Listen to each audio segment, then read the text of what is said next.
నిద్ర లేచిన దగ్గర నుంచి అమరావతి మునిగిపోయింది. అమరావతి పరిసర ప్రాంతాలు మునిగిపోయినాయి. అమరావతి మొత్తం మునిగిపోయి సముద్రాల్లో కలిసిపోయిందని మాట్లాడుతుంది. ఎక్కడి నుంచో కాదండి, మీకు కనపడుతుంది కదా. మాజీ ముఖ్యమంత్రి పులివెందుల శాసనసభ్యుడైన వైఎస్ జగన్మోహన్ రెడ్డి ఇంటి దగ్గర నుంచోని మాట్లాడుతున్నాను నేను.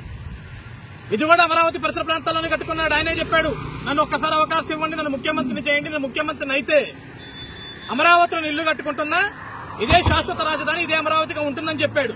కానీ ఈ రోజు ఇదే తాడేపల్లి ఇంట్లో కూర్చొని విష కథనాలు, తప్పుడు కథనాలు మొదలుపెట్టాడు. చిన్నపాటి వర్షం పడినా సరే అమరావతి మునిగిపోయిందని మాట్లాడతాడు, అమరావతి కొట్టుకుపోయిందని మాట్లాడతాడు. అమరావతి పరిసర ప్రాంతాల్లో కూర్చున్న జగన్మోహన్ రెడ్డి ఇంటి ముందు నుంచి నేను మాట్లాడుతున్నా, ఇది మునిగిపోయిందా? ఈ రోజు వైసీపీ 5 రూపాయల పేటీఎం బ్యాచ్ మొత్తాన్ని అడుగుతున్నా, ఇది మునిగిపోతే నేనే సాక్ష్యం. నాకైతే ఈత రాదు, నాకు స్విమ్మింగ్ చేయటం రాదు, నేను మునిగిపోవాలి కదా.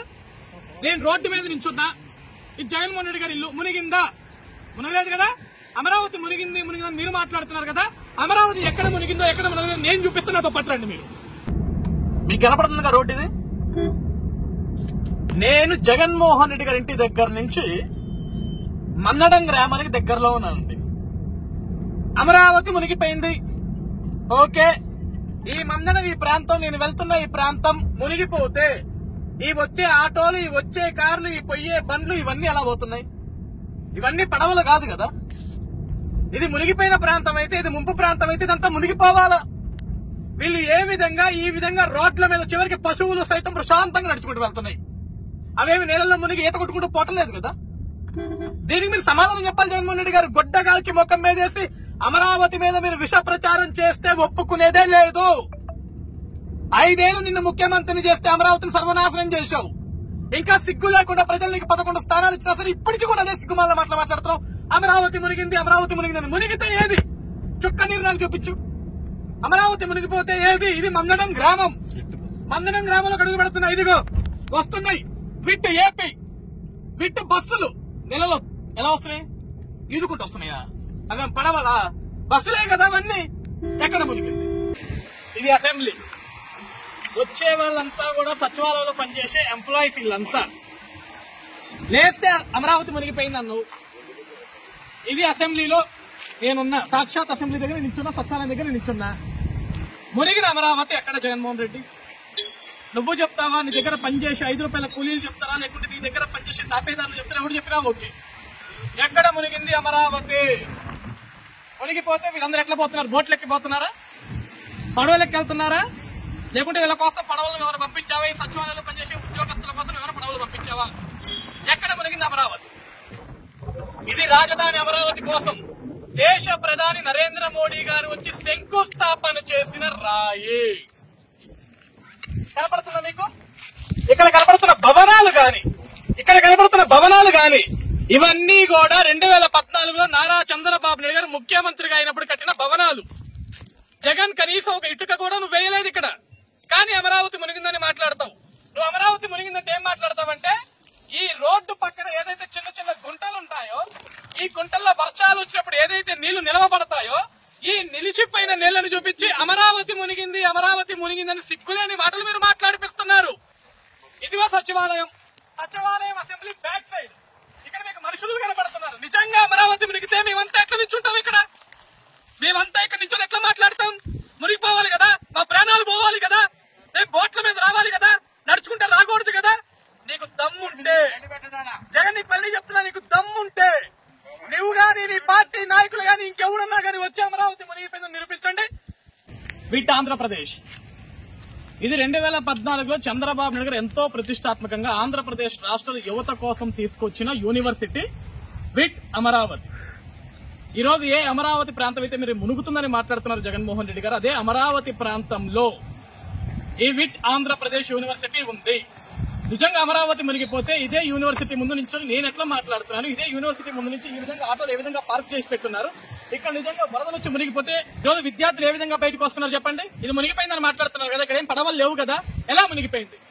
ఈ రోజు 18వ తారీఖు, టైం 6గా వస్తుంది.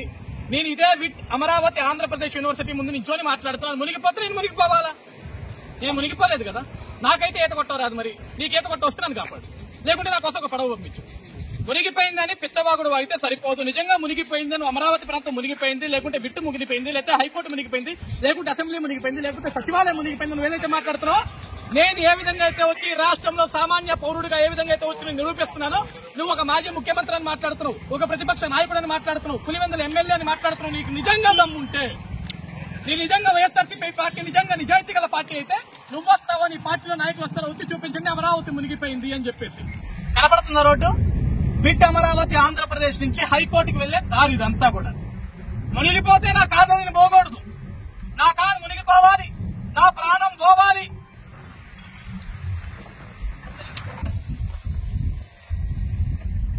కనపడుతున్న ఈ భవనాలు నేను విట్ ఆంధ్రప్రదేశ్ యూనివర్సిటీ నుంచి హైకోర్టుకి వెళ్లే మార్గం ఇదంతా కూడా. నిజంగా అమరావతి నువ్వన్నట్లు మునిగిపోతే ఈ పరిసర ప్రాంతం అంతా మునిగిపోయి ఉండాలి కదా. నేను రోడ్డు మీద హ్యాపీగానే వెళ్తున్నా, నా కారు ఎక్కడ మునగలా, నా ప్రాణం ఎక్కడా పోలే, లేకుంటే నువ్వు నా కోసం నన్ను కాపాడడానికి ఎక్కడ ఒక పడవ కూడా పంపించలా. కానీ నేను ప్రశాంతంగా వెళ్తున్నా. ఈ రోజు ఇక్కడ ఉన్న భవనాలు ఏ ఒక్కటున్నా సరే national institute of design Andhra Pradesh అది మునిగిందా? మునిగితే ఎక్కడ మునిగిపోయిందో నాకు చూపించు జగన్మోహన్ రెడ్డి. ఈ రోజు రాష్ట్ర ప్రజలందరూ గమనించండి, ఏదైతే జగన్మోహన్ రెడ్డి అమరావతి మునిగిపోతుందని మాట్లాడుతున్నాడో, ఇప్పుడు ఈ పడుతున్న వర్షంలో నుంచి మాట్లాడుతున్నా. ఇదిగోండి, ఇవి ఏదైతే రోడ్ల మీద నీళ్లు ఇట్లా ఆగిపోయి ఉంటాయో. ఎందుకంటే అండి, అమరావతి ఈ రోజు మనం కొత్తగా కట్టుకుంటున్నాం. 2014లో చంద్రబాబు నాయుడు గారు ముఖ్యమంత్రి అయిన తర్వాత ఎంతో ప్రతిష్టాత్మకంగా దేశ రాజధాని తలదన్నే విధంగా అమరావతిని కట్టాలని ఒక సంకల్పంతో ఆయన సంకల్పించుకొని కట్టే మన దరిద్రం బాగోక, మన దౌర్భాగ్యానికి 2019లో జగన్మోహన్ రెడ్డి ఒక సైకో ముఖ్యమంత్రి అయిన తర్వాత ఈ అమరావతి నిర్మాణాన్ని ఆపేశాడు. మళ్ళీ ఈ రోజు కూటమి ప్రభుత్వ అధికారంలోకి వచ్చిన తర్వాత ముఖ్యమంత్రిగా చంద్రబాబు నాయుడు గారు ప్రమాణ స్వీకారం చేసిన తర్వాత ఈ రోజు అమరావతి పనులు శరవేగంగా పరుగులు పెడుతుంటే, ఈ విధంగా ఏదైతే ఇక్కడ బాటలో నిలిచిపోయిన నీళ్లను చూపించి అమరావతి మునిగిపోయింది అని కుట్రలు తెచ్చుకుంటున్నారు. నేను నిజంగా ఈ రాష్ట్ర పౌరుడిగా మాట్లాడుతున్న జగన్మోహన్ రెడ్డి, నీకు సిగ్గు శరం ఉంటే నేను నిజాయితీగా మాట్లాడతాను. నేను వైఎస్ఆర్సీపీ పార్టీ నిజాయితీగా పెట్టాను, శవాల మీద నా పార్టీని నేను పెట్టలేదని నువ్వు నిజంగా మాట్లాడగలిగితే, ఈ రాష్ట్ర పౌరుడిగా, ఈ రాష్ట్రంలో ఒక పౌరుడిగా నేను ఏ విధంగా అయితే వచ్చానో, ఈ రాష్ట్రం పట్ల ప్రేమ నాకు ఏ విధంగా అయితే ఉందో, నీకు కూడా ఈ రాష్ట్రం మీద ప్రేమ ఉంటే దమ్ముగా ధైర్యంగా వచ్చి నిజాన్ని నిజాయితీగా చూపించు. నీకు కనబడుతున్న భవనాలు ఇవన్నీ దాటే నేను వచ్చా. నేషనల్ ఇన్స్టిట్యూట్ ఆఫ్ డిజైన్ కి సంబంధించిన భవనాలు అవన్నీ కూడా, ఇవన్నీ నేను దాటే వచ్చా. నేను ఎక్కడా మునగల, నా కారు ఎక్కడా మునగల, నేను ఎక్కడా ప్రాణాలు కోల్పోలేదు, లేకుంటే నన్ను కాపాడటానికి నువ్వు ప్రతిపక్ష నాయకుడు నువ్వు మాట్లాడుతున్నావు కదా, నా కోసం ఎక్కడ ఒక పడవ పంపించలేదు కదా. కాబట్టి తప్పుడు ప్రచారాలు, విష ప్రచారాలు మానుకో జగన్. నువ్వు తప్పుడు ప్రచారాలు చేశావు కాబట్టి, అమరావతిని సర్వనాశనం చేయాలని చూశావు కాబట్టి జనం నీకు 11 ఇచ్చారు, ప్రతిపక్ష స్థానం లేకుండా చేశారు. ఇంకా కూడా నువ్వు నీచ బుద్ధితోటి, సిగ్గులేని బుద్ధితోటి, వక్ర బుద్ధితోటి అమరావతి గురించి విష ప్రచారం చేయాలని చూస్తే మాత్రం ఈ రాష్ట్ర ప్రజలందరూ కూడా నిన్ను తరిమి కొడతారు. ఆ విషయాన్ని గుర్తుపెట్టుకో, మనిషిలాగా బ్రతకడం నేర్చుకో.